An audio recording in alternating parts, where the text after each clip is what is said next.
In this video, I'll show you how you can fix Black Ops 6 crashing on Steam. Now, what you want to do is you want to find Black Ops 6 on your library, and then what you want to do is you want to right click on it, go to Properties, Installed Files, and verify integrity of game files. If this still doesn't work, come back to General, find Launch Options, and type in -D3D11, and then you can try and close it down and launch it. Now, if for some reason this is still not working, there's another fix that we can try. What you want to do is you want to open up your Steam folder. So search for Steam down here, right click, open file location, and then right click again and open file location.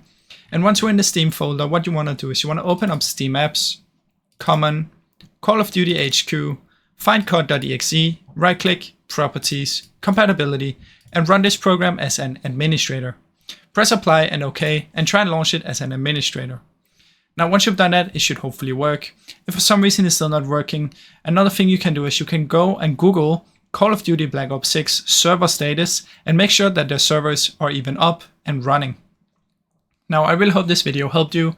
If it did, please leave a like and subscribe, as it helps me out a ton. Thank you so much for watching.